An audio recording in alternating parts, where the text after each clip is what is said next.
ರಕ್ತವನ್ನು ಶೋಧನೆ ಮಾಡಬೇಕಾಗುತ್ತೆ. ಅದಕ್ಕೆ ಡಯಾಲಿಸಿಸ್ ಅಂತ ಕರೀತಾರೆ. ಡಯಾಲಿಸಿಸ್ ಎಂದರೇನು? ಇದು ಜೀವ ಉಳಿಸುವ ಕೃತಕ ಶುದ್ಧೀಕರಣದ ವ್ಯವಸ್ಥೆ. ಮೂತ್ರಪಿಂಡಗಳು ಕೆಲಸ ಸರಿಯಾಗಿ ಮಾಡದೇ ಇದ್ದಾಗ ಡಯಾಲಿಸಿಸ್ ರಕ್ತವನ್ನು ಶುದ್ಧಗೊಳಿಸುತ್ತೆ. ಅದಕ್ಕೆ ಡಯಾಲಿಸಿಸ್ ಅಂತ ಕರೀತಾರೆ. ಮೂತ್ರಪಿಂಡಗಳ ಕೆಲಸ ಏನಪ್ಪ ಅಂದರೆ, ಅವು ಆರೋಗ್ಯವಾಗಿದ್ದಾಗ, ಹೆಲ್ತಿ ಮೂತ್ರಪಿಂಡಗಳಿದ್ದಾಗ ರಕ್ತವನ್ನು ಶುದ್ಧಗೊಳಿಸುತ್ತೆ, ಹೆಚ್ಚು ನೀರನ್ನು ಹೊರಗೆ ಹಾಕುತ್ತೆ, ಉಪ್ಪು ಮತ್ತು ಖನಿಜಗಳ ಸಮತೋಲನವನ್ನು ಕಾಪಾಡುತ್ತೆ, ದೇಹದ ರಾಸಾಯನಿಕ ಸಮತೋಲನವನ್ನು ನಿಯಂತ್ರಿಸುವುದು ಕಿಡ್ನಿಯ ಮುಖ್ಯ ಕೆಲಸ. ಕೃತಕ ಕಿಡ್ನಿಗಳನ್ನು ಅಂದರೆ ಡಯಾಲಿಸಿಸ್ ಯಂತ್ರವನ್ನು ಏತಕ್ಕೋಸ್ಕರ ಉಪಯೋಗಿಸಬೇಕು ಅಂತ ಹೇಳಿದರೆ, ಮೂತ್ರಪಿಂಡಗಳು ವಿಫಲವಾದಾಗ, ಕಿಡ್ನಿ ಫೇಲ್ಯೂರ್ ಆದಾಗ ನಮ್ಮ ರಕ್ತದಲ್ಲಿ, ದೇಹದಲ್ಲಿ ವಿಷಕಾರಿ ತ್ಯಾಜ್ಯಗಳು ಜಾಸ್ತಿಯಾಗುತ್ತೆ, ನೀರು ಹೆಚ್ಚಾಗಿ ದೇಹದಲ್ಲಿ ಉಳಿಯುತ್ತೆ, ಉಸಿರಾಟದ ತೊಂದರೆ ಆಗುತ್ತೆ, ನೀರು ಉಳಿಯೋದ್ರಿಂದ ದೇಹ ಊದ್ಕೊಳ್ಳುತ್ತೆ, ಮೂತ್ರ ವಿಸರ್ಜನೆ ಆಗೋದಿಲ್ಲ ಸರಿಯಾಗಿ. ಇಂತಹ ಸಂದರ್ಭಗಳಲ್ಲಿ ಡಯಾಲಿಸಿಸ್ ಅಗತ್ಯವಾಗಿ ಮಾಡಿಸ್ಬೇಕಾಗುತ್ತೆ. ಹೀಮೋಡಯಾಲಿಸಿಸ್ ಅಂತ ಮಾಡ್ತಾರೆ. ಹಾಗಂದ್ರೇನು ಅಂದರೆ, ಇದು ಅತ್ಯಂತ ಸಾಮಾನ್ಯವಾಗಿ ಮಾಡ್ತಕ್ಕಂಥ ರಕ್ತವನ್ನು ಶೋಧನೆ ಮಾಡ್ತಕ್ಕಂಥ ಒಂದು ಕ್ರಿಯೆ. ರಕ್ತವನ್ನು ಯಂತ್ರಕ್ಕೆ ಕಳಿಸಲಾಗುತ್ತೆ, ವಿಶೇಷ ಫಿಲ್ಟರ್ ಮೂಲಕ ಶುದ್ಧಿ ಮಾಡಲಾಗುತ್ತೆ ರಕ್ತವನ್ನು, ಮತ್ತು ದೇಹಕ್ಕೆ ಅದು ಹಿಂತಿರುಗುವಾಗ ಮಾಡ್ತಾರೆ. ಇದಕ್ಕೆ ಹೀಮೋಡಯಾಲಿಸಿಸ್ ಅಂತಾರೆ. ಹೀಮೋಡಯಾಲಿಸಿಸ್ ಅಂದರೆ ರಕ್ತವನ್ನು ಶುದ್ಧಿ ಮಾಡ್ತಕ್ಕಂಥ ಒಂದು ಕ್ರಿಯೆ. ಮತ್ತು ಕೆಲವು ಸಾರಿ ಪೆರಿಟೋನಿಯಲ್ ಡಯಾಲಿಸಿಸ್ ಅಂತಕ್ಕಂಥದ್ದನ್ನು ಮಾಡ್ಬೋದು. ಅಂದರೆ ಹೊಟ್ಟೆ ಕೆಳಗಿನ ಪದರವನ್ನು ಉಪಯೋಗಿಸ್ಕೊಂಡು ಡಯಾಲಿಸಿಸ್ ಮಾಡ್ತಾರೆ. ಫಿಲ್ಟರ್ ಆಗಿ ಕೆಲಸ ಮಾಡುತ್ತೆ ಅದು ನೈಸರ್ಗಿಕವಾಗಿ. ಇದನ್ನು ಮನೆಯಲ್ಲಿ ಕೂಡ ಮಾಡ್ಬೋದು, ಆದರೆ ಇದು ಮಾಡೋದು ಭಾಳ ಡೇಂಜರು. ಡಾಕ್ಟ್ರುಗಳ ಸಹಾಯ ಬೇಕು ಇದಕ್ಕೆ. ನಾವೇ ಮನೆಯಲ್ಲಿ ಮಾಡ್ಕೊಳ್ಳೋಕ್ಕಾಗಲ್ಲ.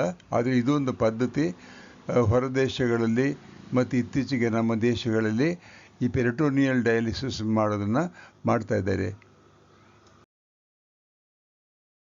ಒಂದು ಡಯಾಲಿಸಿಸ್ ಸೈಕಲ್ ಮಾಡಬೇಕಾದ್ರೆ ಎಷ್ಟು ಸಮಯ ಬೇಕು ಅಂದರೆ, ಸುಮಾರು 3 ರಿಂದ 5 ಗಂಟೆಗಳು ಬೇಕಾಗುತ್ತೆ. ಸಾಮಾನ್ಯವಾಗಿ ವಾರಕ್ಕೆ 2 ಅಥವಾ 3 ಸಾರಿ ಮಾಡಿಸ್ಬೇಕಾಗುತ್ತೆ.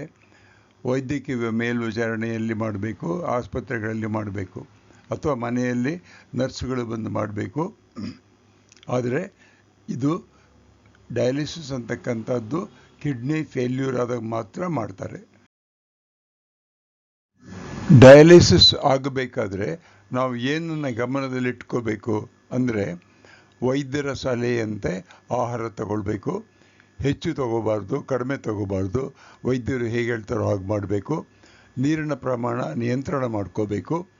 ಔಷಧಿಗಳನ್ನು ಕೊಟ್ಟಿರ್ತಾರೆ, ಅದನ್ನು ನಿಯಮಿತವಾಗಿ ತೆಕ್ಕೋಬೇಕು.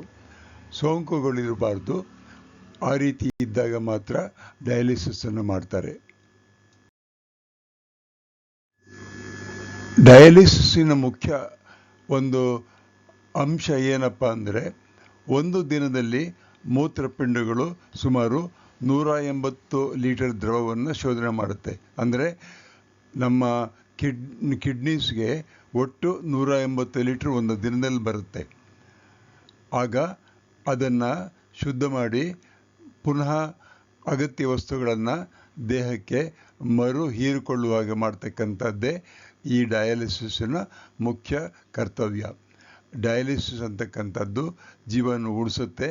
ಡಯಾಲಿಸಿಸ್ ಆದಮೇಲೆ 1 ರಿಂದ 2 ಲೀಟರ್ ಮೂತ್ರ ಮಾತ್ರ ಹೊರಗಡೆ ಬರುತ್ತೆ.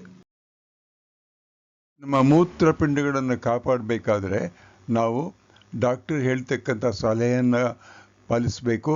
ಸಾಕಷ್ಟು ನೀರು ಕುಡಿಬೇಕು. ಡಯಾಬಿಟ್ಸ್ ಮತ್ತು ಹೈಪರ್ ಟೆನ್ಷನ್ ಇದ್ದವರು ಅದನ್ನು ಕಂಟ್ರೋಲ್ ಮಾಡಬೇಕು. ಆಗಿದ್ದಾಗೆ ವೈದ್ಯಕೀಯ ತಪಾಸಣೆ ಮಾಡಿಸ್ಕೊಳ್ಬೇಕು. ಮೂತ್ರಪಿಂಡ ಆರೋಗ್ಯ ಆದ್ಯತೆ ಕೊಡಬೇಕು. ಮೂತ್ರಪಿಂಡಗಳು ಮೌನವಾಗಿ ಕೆಲಸ ಮಾಡುತ್ತವೆ. ಅವುಗಳ ಆರೋಗ್ಯವನ್ನು ನಾವು ಕಾಪಾಡಬೇಕಾಗುತ್ತೆ. ಈ ಒಂದು ವಿಡಿಯೋವನ್ನು ಮಾಡೋದಕ್ಕೆ ನಾನು ಕಾನ್ಸೆಪ್ಟು, ಡಿಸೈನು, ವಾಯ್ಸು ನಾನು CG ನಾಗರಾಜ ಕೊಟ್ಟಿದ್ದೀನಿ. ಅಕಾಡೆಮಿಕ್ ಹೆಲ್ಪು ChatGPT ತಗೊಂಡಿದ್ದೀನಿ. Images creative Commons